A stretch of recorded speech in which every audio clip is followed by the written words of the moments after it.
नमस्कार मित्रों, आप देख रहे हैं लाइव इंडिया सूरत न्यूज़ 24।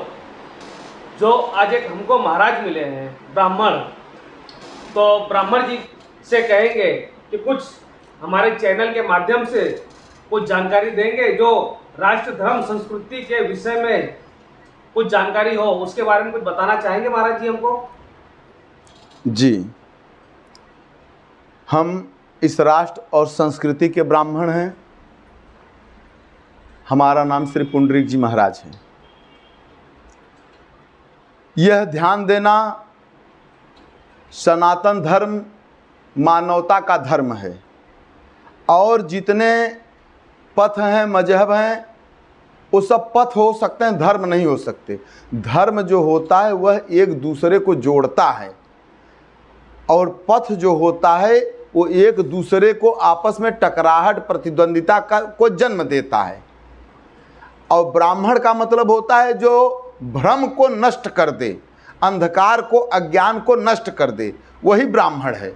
ब्राह्मण कोई जाति नहीं है, ब्राह्मण एक संज्ञा है, एक श्रेणी है। अच्छा महाराज जी, एक हमारे जो नए उभरते नेता हैं जी, अपना आजाद समाज पार्टी के राष्ट्रीय अध्यक्ष, नगीना के सांसद श्री चंद्रशेखर जी, जो अपना नाम रावण भी बताते हैं जी, तो उनके बारे में कुछ बताना चाहेंगे आप? जी जी, मैंने इनके कई वीडियो देखे हैं, कई आंदोलन, कई प्रकार की मीडिया के माध्यम से कुछ जानकारी हम भी रखे हैं। तो इनके फ्रेश रीडिंग और माइंड रीडिंग के हिसाब से यह पता चलता है, नंबर 1 के लंपट और महत्वाकांक्षी व्यक्ति हैं ये। एक समाज जो कई आघातों को झेलने के बाद इस प्रजातंत्र में भी अपने रफ्तार को यथावत नहीं कर पाया, उस समाज को गुमराह करने का काम कर रहे हैं। जो समाज सनातन के ध्वज तले अपने आप को पूरी निष्ठा से खड़ा रखा, जब जब राष्ट्र, धर्म और संस्कृति पे आपत्ति आई तो यह समाज का बलिदान, इस समाज का त्याग इस सनातन के एक एक पन्ने पर वर्णित है। अब उस समाज को सनातन से विमुख करके ये निजी महत्वाकांक्षा तो बना सकते हैं, परंतु एक सशक्त राष्ट्र, एक सशक्त समाज का निर्माण नहीं कर सकते। और रही बात, अभी इन्होंने एक आरक्षण के विषय में आंदोलन किया था। वैसे तो आरक्षण एक व्यक्ति के लिए तो ठीक है, चलो किसी कारण से, या एक समाज है किसी कारण से पीछे रह गया तो उसको एक अवसर दे दिया जाए ताकि वो भी अपने आप को विकास की धारा से जोड़ सके। परंतु आरक्षण के माध्यम से ही राष्ट्र का निर्माण होगा, ये तो पूरी तरह से विकृत मानसिकता है। रावण जब गद्दी पे बैठा तो उसने पहला काम किया कि उसने आरक्षण दे दिया। रामचरितमानस में एक चौपाई आती है कि जो जहि जोग बांट गृह दीन है, सुखी सकल रजनीचर कीन है। सभी राक्षसों को आरक्षण दे दिया गया। अब ये राक्षस आरक्षण पाने के बाद इतने अकर्मण्य हो गए कि पूरी लंका जला डाले, पूरी लंका का नाश कर डाले, फिर भी ये आरक्षण के नाम पे ही जीना चाहते हैं। ये आरक्षण से एक व्यक्ति को, एक समाज को कुछ समय के लिए उठाया जाए ताकि उनको विकास की धारा से जोड़ा जाए, लेकिन आरक्षण के माध्यम से ही देश का विकास होगा, कभी नहीं हो सकता। योग्य लोगों को उनके स्थान पे बैठना जरूरी है और जो जिस क्षमता के लायक है उसके लायक वैसा ही कार्य निर्धारित हो, तभी जाकर के देश का समन्वय बना रहेगा। आरक्षण को भोग की दृष्टि से देख करके समाज की और राष्ट्र की प्रगति को बाधित न किया जाए। राष्ट्र आरक्षण से किसी भी समाज का, किसी भी व्यवस्था का और किसी भी परिपाटी की प्रगति नहीं हो सकती, क्योंकि आरक्षण का मतलब बैसाखी होता है कि नया योग्यता होने के बाद भी जीविकोपार्जन हेतु उनको उस गद्दी पे बैठाया जाए जो उस गद्दी के गरिमा के अनुरूप कार्य नहीं करेंगे। परंतु ये भारत की सियासत है, सियासत के अंतर्गत आरक्षण को एक हथियार बनाया जा रहा है तमाम प्रकार की राजनीतिक पार्टियां जो है धर्म के आधार पर राजनीति कर रही हैं, जबकि एक विद्वान का मत है कि जिस देश के सियासतदार धार्मिक विवाद को शांत करेंगे वह देश एक मजबूत हाथ में होगा, और जिस देश के सियासतदार धार्मिक विवाद को जन्म देंगे तो समझ लेना देश एक कमजोर हाथ में है। वर्तमान समय में भारत में जितनी भी सियासत की पार्टियां हैं वो धर्म के आधार पर ही राजनीति कर रही हैं। मैं किसी पार्टी विशेष का नाम नहीं लूंगा क्योंकि मैं स्वतंत्र भारतवर्ष का स्वतंत्र नागरिक हूं। जय श्री राम नारायण। अच्छा महाराज जी, हम आपसे दूसरा सवाल पूछेंगे। जो जातियों के बारे में सनातन के माध्यम से आपसे कुछ जानकारी लेना चाहते हैं, जो हमारे चैनल के माध्यम से आप बताएंगे, तो कुछ जो है जातियों के बारे में सनातन के माध्यम से कुछ जानकारी दीजिए इसके बारे में। हम जी नारायण, हमारे यहाँ जाति व्यवस्था नहीं है, हमारे यहाँ वर्ण व्यवस्था है। और वह वर्ण व्यवस्था मनुष्यों में ही नहीं है, पशुओं में भी है, पक्षियों में भी है, वनस्पतियों में भी है ये वर्ण व्यवस्था। और जाति व्यवस्था तो ये विदेशी आक्रमणकारियों ने कुठाराघात करके समाज को तबके तबके अलग अलग करके उनको अलग अलग संज्ञा देते चले गए और एक एक जातियों का जन्म होता चला गया। बाकी हमारे यहाँ वर्ण व्यवस्था थी, न कि जाति व्यवस्था थी। जैसे पशुओं में देखिए, हाथी, नीलगाय, बारहसिंगे, ये सब ब्राह्मण की श्रेणी में आते हैं। शेर, बाघ, चीता, तेंदुआ ये सब क्षत्रिय की संज्ञा में आते हैं। और भेड़, बकरी, भैंस, ऊंट, घोड़े ये सब वैश्य की संज्ञा में आते हैं। कुत्ता, सूअर जो गंदगी से जुड़े हुए लोग रहते हैं शूद्र की श्रेणी में आते हैं। तो यहाँ शरीर तो सबका मनुष्य का है, लेकिन वैचारिक दूषिता के कारण लोगों को स्थान ऊपर नीचे मिला है। अगर शूद्र है और वाल्मीकि के विचार का है तो पूजा जाता है, अगर शुद्ध ब्राह्मण है और रावण के विचार का है तो उसका तिरस्कार होता है। आज समाज में जो इतना बढ़िया संतुलन बना है बाबा भीमराव अंबेडकर के संविधान के कारण, तमाम प्रकार की उच्छृंखलता होने के बावजूद भी वाल्मीकि जी के संविधान को पढ़ने के कारण लोग चाहते हैं कि समाज हमेशा संगठित रहे, राष्ट्र टूटे न। तो हमने तो हमेशा सनातन धर्म की बात की है। सनातन धर्म जो होता है जोड़ने का काम करता है। जाति व्यवस्था नहीं है, वर्ण व्यवस्था है। हमारे यहाँ पहले देव ऋषि होते थे, ब्रह्म ऋषि होते थे, राज ऋषि होते थे और महर्षि होते थे, और इन्हीं के आधार पे समाज में विचारधाराएं चली हैं। अब वाल्मीकि जी को लोग बोलते हैं कि दलित थे, वेद व्यास जी को बोलेंगे दलित हैं, उन्होंने 18 पुराण लिखा, तो ब्राह्मण तो अपने लिए कुछ किया नहीं है। वो तो कहीं वाल्मीकि जी के गुण गा रहा है, बताए हुए मार्ग को बता रहा है, कहीं वेद व्यास जी के द्वारा पुराणों की रचना को बता रहा है। तो ये जातिगत बात करने वाले लोग ये राष्ट्र और संस्कृति और परंपरा के द्रोही हैं। सियासतदारों को, सरकार को चाहिए कि ऐसी मानसिकता को भारत में पनपने ही न दिया जाए, क्योंकि ये जहर, ये अनर्थ के बीज वो मुगल और अंग्रेज बो के गए थे, जिनके वृक्ष आज बड़े हो चुके हैं। पहले गली कूचे से आवाज आती थी कि जय मीम जय भीम, संत रविदास की जय हो, वाल्मीकि जी की जय हो। परंतु पहले रविदास के विषय में तो जानो, पहले वाल्मीकि जी के विषय में तो जानो, जय भीम के विषय में जानो, जय मीम के विषय में जानो, तब तो जय घोष करो। अब संत रविदास के विषय में मैं आपको एक छोटी सी 2 मिनट की बात बता देता हूं, आपके चैनल के माध्यम से देश की जनता जनार्दन जान ले। संत रविदास एक शुद्ध रामानंदी संत हैं और इनका वर्चस्व सिंध नदी के दोनों छोर पे जो चंवर वंश के क्षत्रिय हैं, उस समय उनका साम्राज्य उधर हुआ करता था। तो जब सिकंदर लोधी भारत पे आक्रमण करता है तो उसने अपने फकीर एक हैं जिनका नाम है मुल्ला सदना फकीर, उनको भेजता है कि जाओ संत रविदास को इस्लाम के ध्वज तले लाओ। अगर संत रविदास इस्लाम स्वीकार कर लेंगे तो उनके जितने अनुयायी हैं सब इस्लाम के ध्वज तले आ जाएंगे और भारत को फतह करने में हमको तकलीफ नहीं पड़ेगी।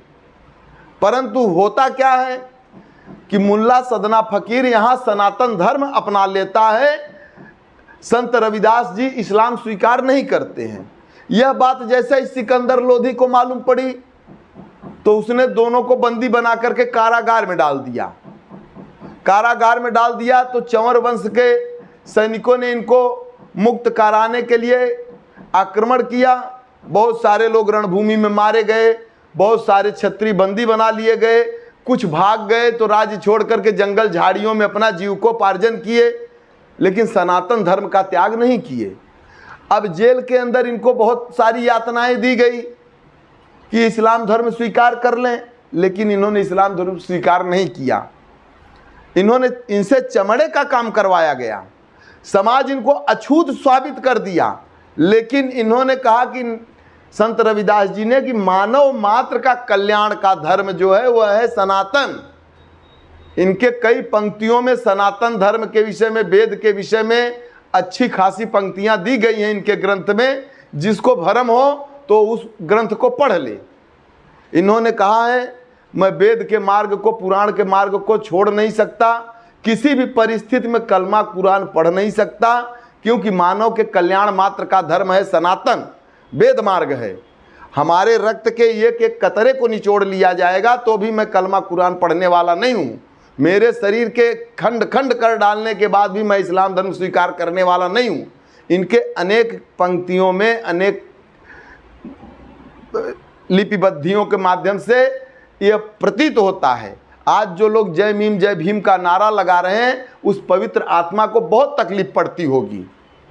और दूसरी चीज, संत रविदास जी अगर अछूत होते तो सबसे स्वाभिमानी घराना मेवाड़ और चित्तौड़ का राजघराना बोला जाता है। वो राजघराने के लोगों ने अपने राजगुरु के रूप में संत रविदास को ही राजगुरु माना है। और गुरुओं का क्या आदर होता है, क्या सत्कार होता है, क्या महिमा होती है, कोई सनातन धर्म से सीखे। और चमार शब्द कहीं है ही नहीं, चंवार शब्द था, चमर शब्द था। क्योंकि बप्पा रावल ब्राह्मण होते हैं, राजस्थान हरियाणा के बॉर्डर से जो रावल परिवार आता है वो ब्राह्मण की श्रेणी में लगाते हैं। तो बप्पा रावल जिनके नाम से रावल पिंडी बनी है, उन्होंने अपनी लड़की की शादी महाराज चंवर के साथ में किया है। तो कैसे ये शूद्र हो सकते हैं? ये क्षत्रिय हैं। और इनका इतिहास आज जो भारत में सनातनी परिपाटी फहर रही है, दिख रही है, उसमें सबसे बड़ा इनका योगदान, इनका त्याग, इनका बलिदान है। इन्होंने समय समय पे इस विदेशी आक्रांताओं के सामने सारी यातना झेले, लेकिन घुटने नहीं टेके, सनातन को नहीं छोड़े। इसलिए हमारे यहाँ जाति व्यवस्था नहीं है नारायण, हमारे यहाँ वर्ण व्यवस्था है। और वर्ण में ऋषियों में भी थे, देव ऋषि, महर्षि, ब्रह्म ऋषि, राज ऋषि, और वैसे ब्राह्मण, क्षत्रिय, वैश्य, शूद्र। और शूद्र को आप शरीर से मत जोड़ लीजिएगा, क्योंकि महाशूद्र तो वेदव्यास जी होते हैं, महाशूद्र तो वाल्मीकि जी होते हैं, आदिवासी समाज से आते हैं। तो ये पूजनीय कैसे हो गए जब शूद्र थे? तो जो विचार से कुंठित है, विवेक से कुंठित है, विकृत है, ऐसे लोगों की श्रेणी जो है शूद्रवत दी गई है। आज देश में जितना सम्मान डॉक्टर अब्दुल कलाम आज़ाद को दिया जाता है उतना सम्मान कोई पाता है? क्यों? क्योंकि ये विचार से, अपने विवेक से पूजनीय कर्म किए हैं। इसलिए हमारे यहाँ जाति व्यवस्था नहीं थी, विचार व्यवस्था थी। अच्छा महाराज जी, अभी मेरा तीसरा सवाल रहेगा आपसे। जी नारायण। जो आज के समय में नए नए बाबा जो आ रहे हैं जी, हाँ, सनातन के माध्यम से पर्चा बना रहे हैं जी, तो इनके बारे में कुछ हमारे चैनल के माध्यम से बताएंगे? जी नारायण, देखिए विश्वास ठीक है, लेकिन अंधविश्वास जो है बहुत भयावह होता है। विष और वास, अगर विश्वास में से विष निकाल दिया जाए, वास निकाल दिया जाए तो विष ही विष बचता है। जरूर कहीं न कहीं लोग अपनी दयनीयता को, अपनी अकर्मण्यता को, अपनी लाचारी को चमत्कारिक ढंग से उसका निदान चाहते हैं, इसलिए सारे कामकाज को छोड़ करके इन बाबाओं के पीछे दौड़ते हैं। जबकि सत्य यह है, जो ईश्वर उनके लिए है वही ईश्वर आपके लिए भी है। आप अपने कर्म को सुधारो, अपने धर्म को सुधारो। आज भी बादल ऐसा नहीं है कि पंडित जी के घर पे बरसेगा, बाबू साहब के घर पे बरसेगा, अमुक जगह नहीं बरसेगा। प्रकृति भेद नहीं करती है, भेद हमारे आप में है। हाँ, उन्होंने जो बताया है, अगर आपको लगता है कि आपकी सनातनी परिपाटी के हिसाब से सही है, आपके वैचारिक और विवेक की दृष्टि पे खरे उतर रहे हैं, तो ये देश को महात्माओं ने बहुत कुछ दिया है। परंतु हर किसी के पर्चा निकाल देने से, हर किसी के नींबू नचा देने से, हर किसी के मन की बात बता देने से हर किसी आपका कल्याण हो जाएगा, तो ये भ्रम मत पालो। आप अपने कल्याण के कारक स्वयं बन सकते हो।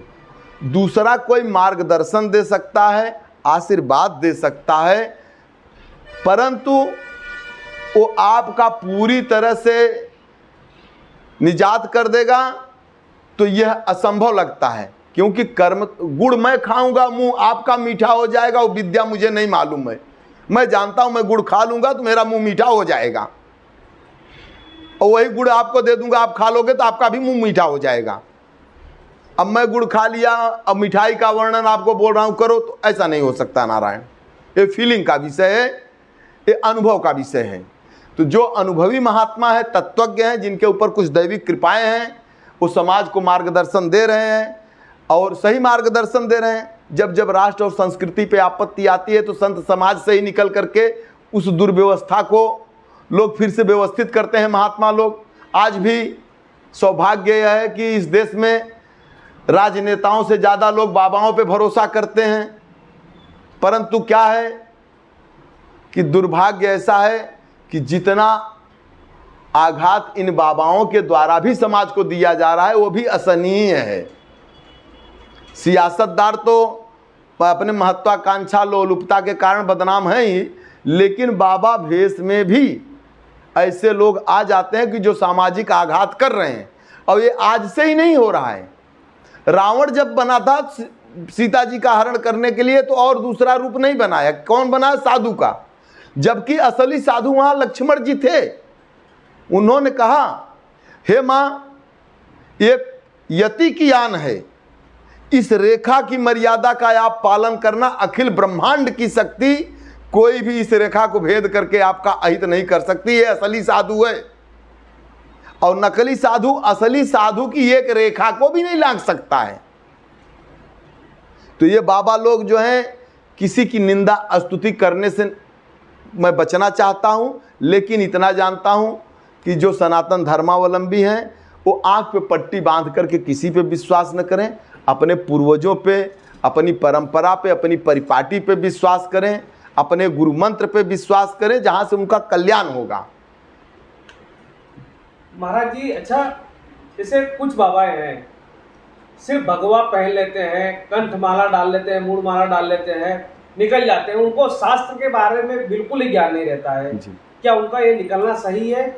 जी, ये रामचरितमानस के माध्यम से भी ये बात को स्पष्ट किया गया। और दूसरी चीज, ये लोग एक आवरण बना रहे हैं कि ताकि इस आवरण में हम अपने आप कर्म को छुपा के रखें।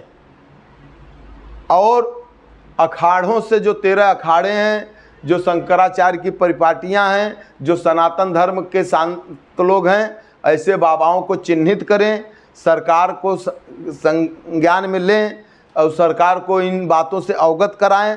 कारण कर्म कोई गलत करेगा, नाम बदनाम बाबा का होगा, क्योंकि वो भगवा भेष में ही था। तो इस भगवा भेष में कौन संत की परिपाटी को निभा रहा है और कौन संत की मर्यादा के विरुद्ध में आचरण व्यवहार कर रहा है, इस समाज को, सियासत को, व्यवस्थाओं को, सबको ध्यान रखने की जरूरत है। जय श्री राम। अच्छा महाराज जी, मेरा चौथा सवाल है आपसे जी। महाराज जी, जो ये क्रिया प्रणाली के अंतर्गत, हाँ, आप राष्ट्र को कुछ उसके बारे में, राष्ट्र के बारे में कुछ बताना चाहेंगे हमारे चैनल को? मतलब महाराज जी, जैसे कुछ क्रिया प्रणाली जी जो सरकार की, उसके बारे में कुछ बताना चाहेंगे? जी जी जी। देखिए, किसी भी सरकार, देश को चलाने के लिए एक सियासत का, न्याय प्रणाली का होना अति आवश्यक होता है। पहले राजा महाराजाओं का युग हुआ करता था। आप लोगों ने भी इतिहास में पढ़ा होगा, सम्राट विक्रमादित्य, चंद्रगुप्त मौर्य आदि के समय में भारत का भूभाग Iran, Syria, Turkey, Tehran, Kurd, Myanmar, Burma, Bhutan, Nepal, Tibet, Philippines, Pakistan, Bangladesh, Afghanistan, ये सब भगवा का भूभाग हुआ करता था। उस समय राजाओं की सीमाएं वहाँ तक सम्राट लोगों की फैल चुकी थी। उनके चक्रवर्ती साम्राज्य के बीच में छोटे छोटे गणराज्य भी थे कि आपको इस क्षेत्र का राज्य दे दिया गया, आपको इस क्षेत्र का राज्य दे दिया गया, इस क्षेत्र का। तो वहाँ के जो छोटे छोटे गणराज्य के राजा थे, अक्सर वैचारिक भिन्नता होने के कारण ये लोग भोग और सरहद के चक्कर में आपस में लड़ते ही पाए गए हैं। परंतु दोनों देश में रहने वाली प्रजा एक ही धर्म की थी, सनातन। प्रजा नहीं लड़ती थी। पहले जब विदेशी आक्रमणकारी भारत पे आक्रमण किए हैं तो प्रजा एकदम मौन होकर देखती रही और ये राजा लोग लड़े हैं, क्योंकि उस व्यवस्था के सामने घुटने टेकने लगे। तो प्रजा में यही था कि ये लड़ना भिड़ना, राज करना, ये तो राजाओं का काम है, हमारा तो, हम तो प्रजा हैं। विदेशी होने से देश की जनता को कोई तकलीफ नहीं थी। समस्या तब खड़ी हुई जब ये विधर्मी बन करके आए। तब धर्मवान लोग जो है अनेक अनेक राज्य खंडों में रह रहे थे, वो सब संगठित होते हैं, उनकी आवाज बुलंद होती है, तब ये विधर्मियों के पसीने छूटते हैं। तब से फिर सनातन का ध्वज, और नहीं तो छोटे छोटे गणराज्यों में बट करके देश नष्ट होने वाला था। आज भी सनातन धर्म जाति पाति में बट करके अपने ही दुर्भाग्य का इतिहास लिखने बैठे हुए हैं लोग। इसलिए सियासतदारों को चाहिए कि देश को जाति के आधार पे, रंग भेद के आधार पे, भाषा के आधार पे न बांटे। जो इस राष्ट्र का चितेरा है, जो राष्ट्र के विषय में सोचता है, परंपरा के विषय में सोचता है, सरकार को उनके विषय में पहले सोचना चाहिए। आज सियासतदार मताधिकार के कारण उन लोगों के भी हाथ मजबूत कर रहे हैं जो आने वाले समय में इस सनातन परंपरा को, इस राष्ट्र और संस्कृति के लिए एक बहुत भयावह रूप लेने वाले हैं।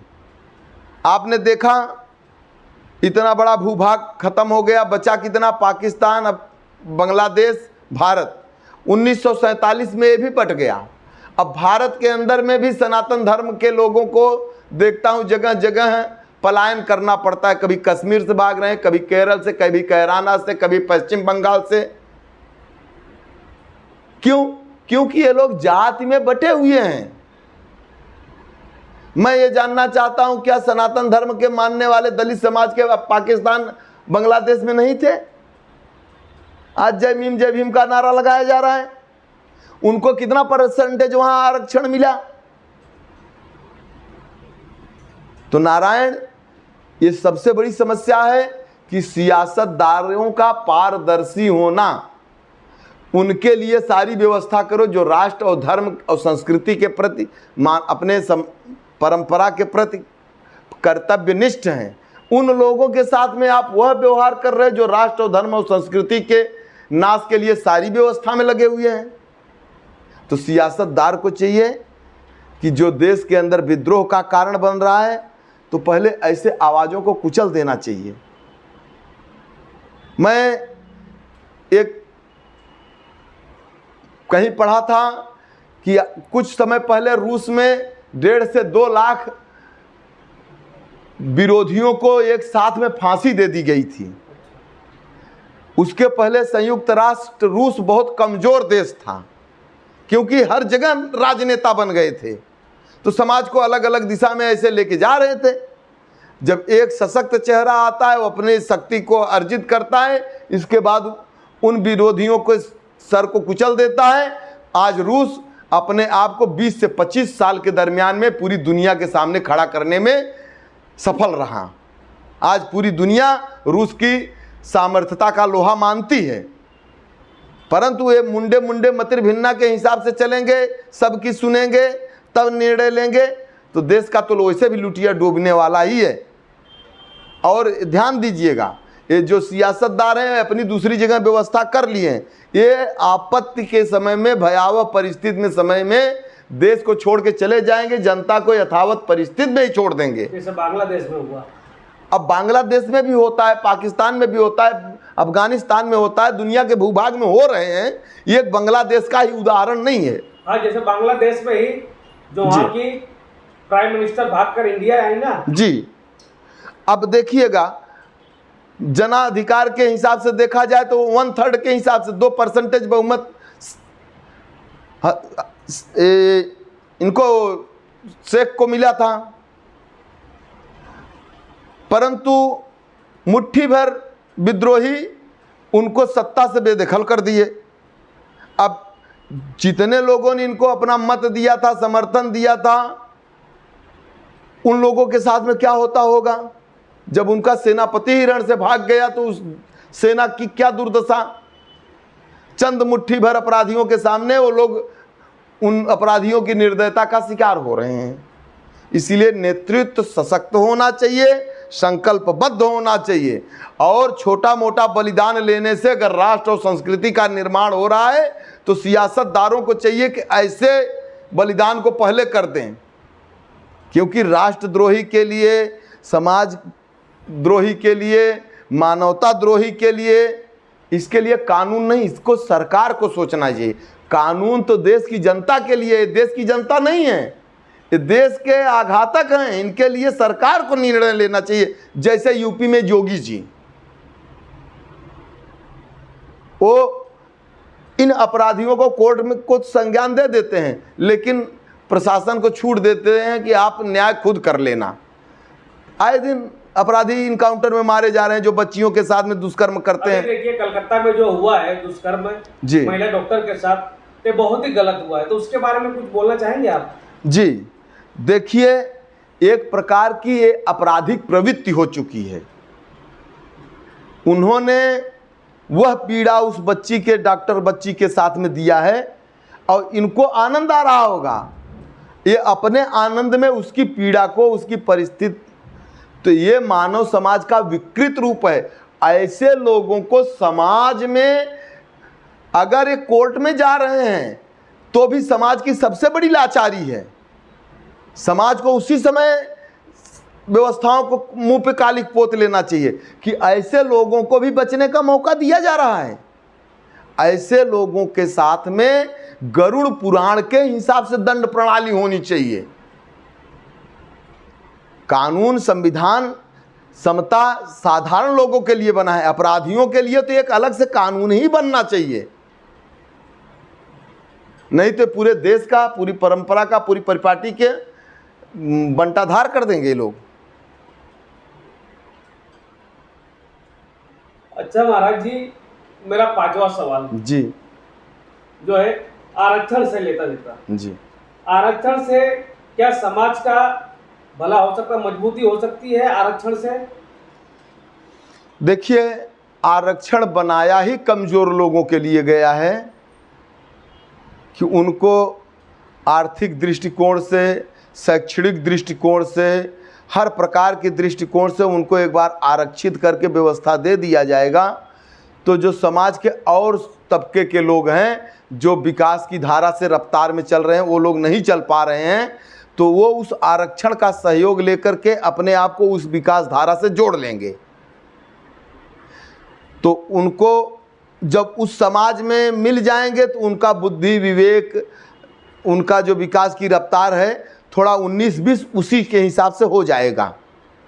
परंतु आरक्षण के नाम पे लेकर के आप अकर्मण्य होते जा रहे हो और सोच रहे हो कि आरक्षण के माध्यम से हमको भोग विलास पद मिलता रहे, बाकी कर्म कुछ न करना पड़े। मैं आपसे प्रश्न करता हूँ, योग्य व्यक्ति को सम्मान देने से राष्ट्र निर्माण होगा कि अयोग्य लोगों को योग्य स्थान पर पहुंचा देने से होगा? अगर वो अयोग्य व्यक्ति है, अगर उसके अंदर योग्यता है तो अपने आप वहां पहुंच जाएगा, और अगर अयोग्य है, वहां स्थान के लायक नहीं है, तो उसको उस जगह पहुंचा दिए तो वहां पहुंचने के बाद वह कार्य नहीं करेगा जो उसको करना चाहिए, वो कार्य करेगा जो उसको नहीं करना चाहिए। आज ये आरक्षण पूरे देश में के प्रगति को रोकने में अकेले पर्याप्त है। समाज को कई भागों में विभक्त करने वाला सबसे बड़ा एक आरक्षण ही है।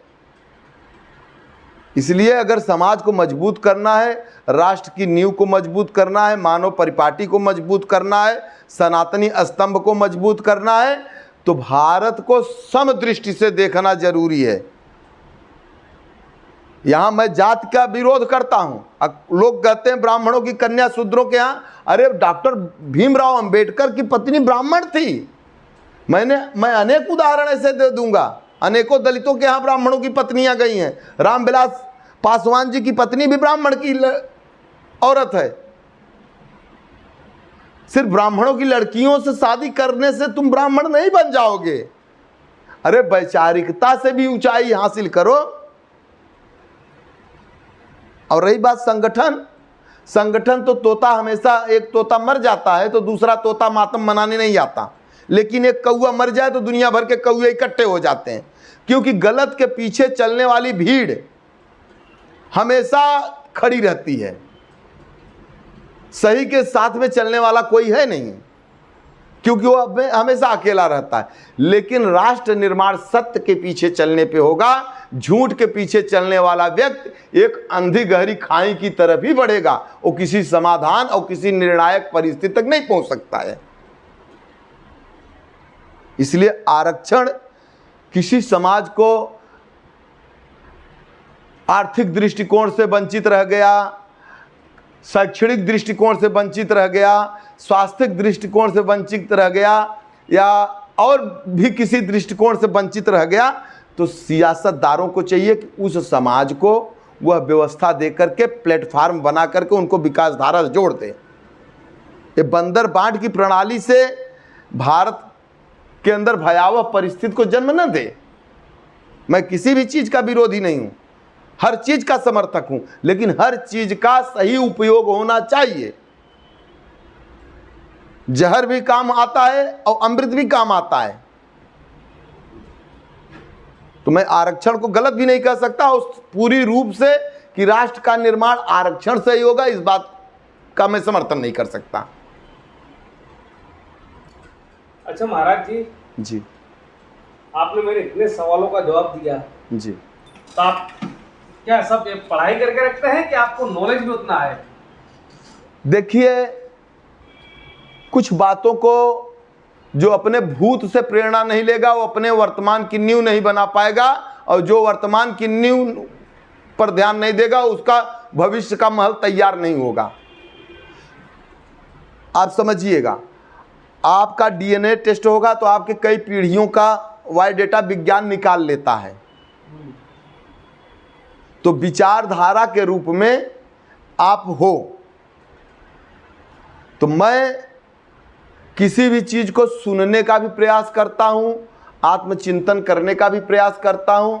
और आज सोशल मीडिया का ज़माना है, इंटरनेट का ज़माना है, हमको बहुत सी बातें वो भी जानने को मिल जा रही हैं जो दुर्लभ थी, क्योंकि अनेक अनेक जगह का ज्ञान एक हाथ में ही आ जाता है। इसलिए बाकी मैं एक आध्यात्मिक धारा से जुड़ा हुआ व्यक्ति हूँ, मेरा कार्य आध्यात्मिक ही है।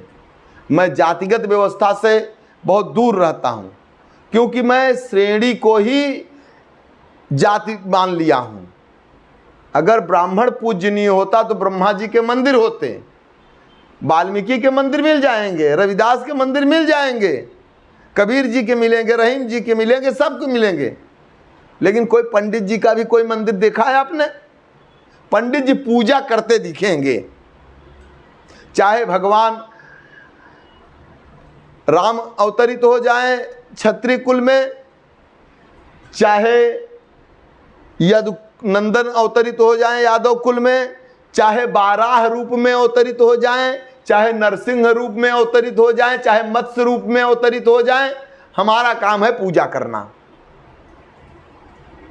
प्रश्न लगाना इस संस्था के लोगों का, सियासतदारों का काम है, वो लोग करें, हमारा काम सिर्फ पूजा करना। महाराज जी, आपसे बात करके बहुत अच्छा लगा, और कुछ हमारे चैनल को भी बताना चाहेंगे? हाँ, आपके चैनल के माध्यम से मैं एक बात जरूर बताना चाहूँगा। जो नगीना सीट से आज़ाद समाज पार्टी के अध्यक्ष नवनिर्वाचित सांसद श्री चंद्रशेखर जी हैं, उन्होंने एक रेजिमेंट बटालियन की मांग की है कि चमार रेजिमेंट बटालियन को फिर से बहाल करना चाहिए। मैं फिर भी कह रहा हूं कि हमारे यहाँ चमार शब्द का कहीं प्रयोग नहीं किया गया है। ये चमार शब्द का प्रयोग करने वाले अंग्रेज थे।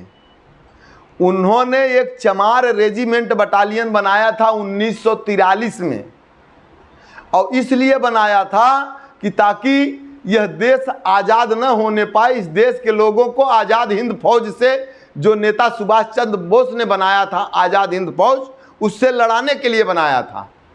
और चमार रेजिमेंट बटालियन के जो अध्यक्ष थे, उनका नाम था मोहनलाल कुरील। उन्होंने विचार किया कि हम अपने ही घर के लोगों को, अपने ही देश के लोगों पर हथियार चलाएंगे और शासन करेंगे। ये लोग, ये उनके नहीं हैं, आने वाले समय में मेरे भी नहीं होंगे, और ये तो हमारे हैं, सब दिन हमारे साथ में रह रहे हैं, तो मैं इनके द्वारा बांटने पर अपने समाज से नहीं लड़ सकता। उन्होंने दोनों सेनाओं का मिले कर दिया, आज़ाद हिंद फौज और चमार रेजिमेंट बटालियन मिल गई, और इसके बाद तब अंग्रेजों के पांव उखड़ गए हैं।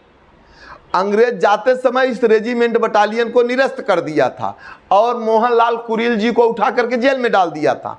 देश जब आज़ाद हुआ तो मोहनलाल कुरील जी को पहले जेल से रिहा किया गया। अगर इसमें मेरे कोई शब्द अतिशयोक्ति लगे हों या कोई अज्ञानता भरी बात हो, मैं किसी को ठेस पहुंचाने के लिए नहीं कहा हूं। मैं सबका सम्मान करता हूं, सबका आदर करता हूं, इस राष्ट्र का ब्राह्मण हूं, राष्ट्र और संस्कृति के लिए सर्वस्व न्यौछावर है।